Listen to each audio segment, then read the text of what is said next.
ఏం నూతన ఉత్సాహం శీలం గారు చెప్పండి, ఏం నూతన ఉత్సాహం వచ్చింది, ఎందుకు వచ్చింది, ఎక్కడ వచ్చింది? She's a daughter of Y.S. Rajshekhar Reddy. That is, she carries with her some sort of charisma. అంతేగాని నూతన ఉత్సాహం అంటే మాతోటి పాటు ఇంకా గొంతు కలుపుతుంది ప్రజలు. తెలంగాణలో రాని ఉత్సాహం ఆంధ్రప్రదేశ్లో ఏమొస్తుంది? ఓకే, మీరు కంపేర్ చేయొద్దన్నారు, ఓకే, కానీ ఒక పర్సనాలిటీకి ఒక వాల్యూ ఉంటుంది కదా. తెలంగాణలో క్రియేట్ చేయలేని రజనీ గారు మీరు ఇందాక నుంచి చూస్తా ఉన్నాను. డోంట్ లింక్ తెలంగాణ గురించి మర్చిపోండి. మాకు ఆంధ్రప్రదేశ్ ప్రాణం, గుండె చప్పుడు, శ్వాస ఇంకేమన్నా ఉంటే అవన్నీ తెలంగాణ అని చెప్పిన వాళ్ళు రేపు ఆంధ్రప్రదేశ్ లో ఏ మొహం పెట్టుకొని ఏం చెప్తారు? వాళ్ళ అంటే వాళ్ళకి మీరు పీసీ అధ్యక్ష పదవి ఎట్లా ఇస్తారు మీరు? అది మీరు కాలం చెప్తుంది, ఏం చెప్తారు అనేటువంటి చూద్దురు. కానీ ఏదో చెప్పేయాలి కదా. నేను తెలంగాణ ఆంధ్రప్రదేశ్ కంపేర్ చేస్తున్నారు, అప్రిషియేటెడ్. తెలంగాణ ఆంధ్రప్రదేశ్ ను కంపేర్ చేయాల్సిన అవసరం లేదు, కానీ అంగీకరిస్తాను. కానీ తెలంగాణ నా జీవితం, తెలంగాణతో నా శ్వాస ముడిపడి ఉంది, తెలంగాణ ఆడబిడ్డను, తెలంగాణ నా జీవితం, ఇక్కడ చర్మాంకం ఇక్కడే ఉంటానని చెప్పిన వ్యక్తిని మీరు తీసుకెళ్లి ఆంధ్రప్రదేశ్ పిసిసి అధ్యక్షురాలకు ఇస్తున్నప్పుడు మీ పార్టీకి ఒక బాధ్యత ఉంటుంది కదా. ఓకే, ఇది జస్టిఫికేషన్, ఇది కారణం, ఇది ఈ కారణం వల్ల మేము ఇచ్చాం అని చెప్పాల్సిన బాధ్యత మీ పార్టీకి అయితే ఉంటుంది కదా. She is a daughter of the Y.S. Rajshekhar Reddy, who is a champion of Andhra people. ఆమె ఇప్పుడు తెలంగాణ ఆంధ్ర ప్రజల బిడ్డ అంటుంది. ఏంటి, what is the problem? She has a right to say. Does she not belong to YS Rajasekhara Reddy's family? నాకు ఆంధ్రప్రదేశ్ సంబంధం లేదు, నా బతుకు, నా జీవితం తెలంగాణ అని చెప్పిన వాళ్ళని తీసుకెళ్ళి మీరు ఆంధ్రప్రదేశ్ పిసిసి అధ్యక్షురాలుగా పెట్టుకొని, ఓకే, ఇక మీదట ఇక ఆంధ్రప్రదేశ్ గతం తెలంగాణ అప్పుడు ఏదో చెప్పాను, ఇప్పుడు మళ్ళీ ఆంధ్రప్రదేశ్ లో ఫ్రెష్ స్టార్ట్ చేశానంటే జనం నమ్ముతారా? మీది జాతీయ పార్టీ, ఆ కారణంతో ఏ రాష్ట్రంలో రాజకీయం చేయొచ్చు. కానీ నమ్మటానికి ఏముంది? ఆమెం తప్పు చేయట్లేదే, ఆమెమి తప్పుగా మాట్లాడలేదే.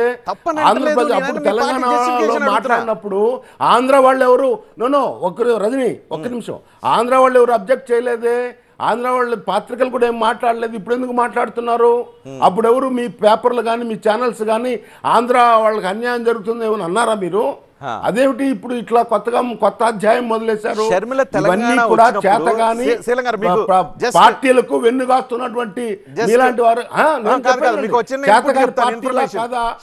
తెలంగాణలో రాజకీయ పార్టీ పెట్టినప్పుడు క్లియర్ కట్ గా అందరూ ఇది అన్నారు, ఆంధ్ర ప్రాంతానికి సంబంధించిన వాళ్ళు తెలంగాణలో రాజకీయం ఎలా చేస్తారు, చేయొచ్చా, అంగీకరిస్తారా, అంగీకరిస్తే ఎంతవరకు అంగీకరిస్తారు, ఇవన్నీ ఆ రోజు కూడా డిస్కస్ చేశారు. సేమ్ థింగ్ మొన్నటి వరకు తెలంగాణ అని చెప్పి ఇప్పుడు ఆంధ్రప్రదేశ్కి వస్తే సేమ్ థింగ్ అదే అడుగుతారు. బికాజ్ రాజకీయాలు కదా ఇవి, పబ్లిక్ తో ముడిపడిన వ్యవహారం కదా. అడగనండి, యు ఆస్కర్, ఆమెను అడగండి ఏం చెప్తుందో. అంతేగాని నేను పార్టీకి బాధ్యత ఉందా లేదా? శర్మిలాజీ, నేను నా పార్టీ కార్యకర్తగా నేను ఒకటే చెప్తా ఉన్నా. పార్టీ కార్యకర్తగా షర్మిల గారిని ఆహ్వానిస్తున్నాం. షర్మిల గారి రాహతో మా పార్టీలో ఉన్నటువంటి శ్రేణులందరిలో ఉత్సాహం ఉంది. మా పార్టీలోనే కాదు, చాలామంది నాతో తెలుగుదేశం కానీ వైసీపీ కానీ, if you want I will name also, మీరు కాంగ్రెస్ పార్టీ బలపడాలి, కాంగ్రెస్ పార్టీ ఈ దేశానికి కావాలి, ఈ రాష్ట్రానికి కావాలి. వీరు భ్రష్టు పట్టించారు ఈ 10 ఏళ్లలో. ఎందుకు చేయలేదండి? ఇసుక అమ్మటం ఎవరు మొదలుపెట్టారు ఈ 10 ఏళ్లలో? ఎవరు మట్టి అమ్ముకున్నారు? మీరు ఏమి కనపడదా? ఏమైనా అభివృద్ధి జరిగిందా? ఒక ప్రాజెక్ట్ తీసుకొచ్చారా? పోలవరం నిర్మాణం చేశారా? రాజధాని ఉందా మనకు? ఇవన్నీ అడుగుతారు. నేను అడుగుతున్నాను, ఆమె కూడా అడుగుతారు. Why not? Okay, we are going to do that. So already ప్రతిపక్షాలన్నీ సేమ్ అదే అడుగుతున్నాయి కదా. మేము చేస్తాము. మీరు ప్రతిపక్షాలు ఆంధ్రప్రదేశ్ లో ఉన్న ప్రధాన ప్రతిపక్షం జనసేన కావచ్చు, తెలుగుదేశం కావచ్చు, ఇవే అడుగుతున్నాయి కదా. మీరు వాళ్ళతో కలుస్తారా? అవకాశం ఏమైనా ఉందా? థాట్ ఎవరు అడుగుతున్నారు? తెలుగుదేశం ఏం చేశారు? వాళ్ళు ఏమైనా చేశారా? ఎంతసేపటికి చిత్రాలు చూపించారు కానీ ఎంత 5 సంవత్సరాలు పడుతుందండి క్యాపిటల్ కట్టడానికి? ఆంధ్రాలో ఉన్నటువంటి కాంట్రాక్టర్స్ టర్కీలో కానీ ఇంకో చోటు కానీ సంవత్సరంలో పూర్తి చేశారు. ఎందుకు నిర్మాణం చేయలేకపోయారు వాళ్ళు?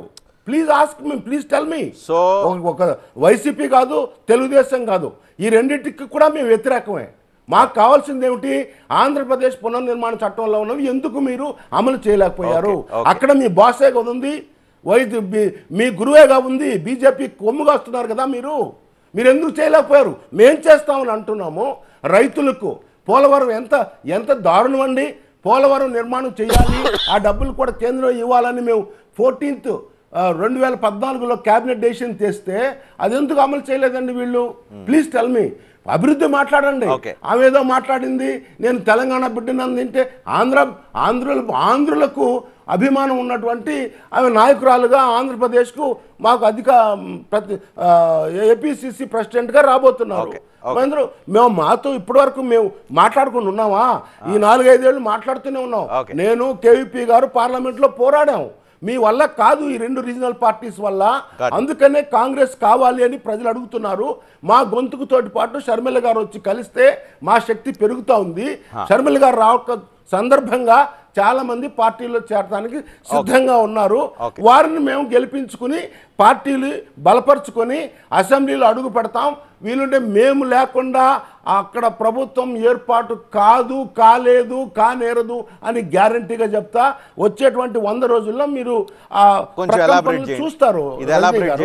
నేను ఆంధ్రప్రదేశ్ ప్రభుత్వం ఏర్పడదు అని అంటే దాన్ని కొంచెం ఎలాబరేట్ చేయండి. ఎస్ అంటే ఎలా ఎలాబరేట్ చేస్తారు? ఎక్కువ సీట్లు వస్తాయి. ఒక 20-30 సీట్లు వస్తే చాలవా? వీళ్ళిద్దరూ హంగ్ వస్తుంది, ఎవరికి పూర్తి మెజార్టీ. ఆంధ్రప్రదేశ్ లో హంగ్ వస్తుందని గాలి లేదు, ఒక గాలి ఎవరికి గాలి లేదు. ఇప్పుడు తెలుగుదేశం గాలి లేదు, వైసీపీ గాలి లేదు. మేము వస్తున్నాం, మేము చెప్తుంది నిజం, మమ్మల్ని నమ్మండి. మాకున్న ఒక విశ్వసనీయత ఉన్నది. మేము ఏం చెప్తే అదే చేసాం. ఇప్పుడు చెప్తున్నాం, మీరు చేయలేకపోయినటువంటి మీరు రావడంతో హంగ్ వస్తుందని అంటున్నారు. ఈ హంగ్ తర్వాత అయినా మీరు ఏదో ఒక నిర్ణయం తీసుకోవాలి కదా. అది ఇప్పటి నుంచే తీసుకుంటే పోతుంది కదా, లేకపోతే ఇప్పుడే క్లారిటీ ఇస్తే పోతుంది కదా. కానివ్వండి, ఇప్పుడు ఎట్లిస్తాము? మేము అనుకున్న ఆశ పడుతున్నాం, అంతేగాని రాసి ఇవ్వలేను కదా మీకు. నేను చెప్తుంది ఏంటి, ఉన్నటువంటి పరిస్థితుల దృష్ట్యా, పొలిటికల్ సమీకరణాల దృష్ట్యా మాకు ఉన్నటువంటిదంటే మేము మా బలం పెరుగుతుంది. 100% మేము కీలకం అవుతాము. మేము లేకుండా మీరు ప్రభుత్వం, ఏ పార్టీ కూడా ప్రభుత్వం ఫామ్ చేయలేదు అని అంటున్నా. This is a fact. అంతే.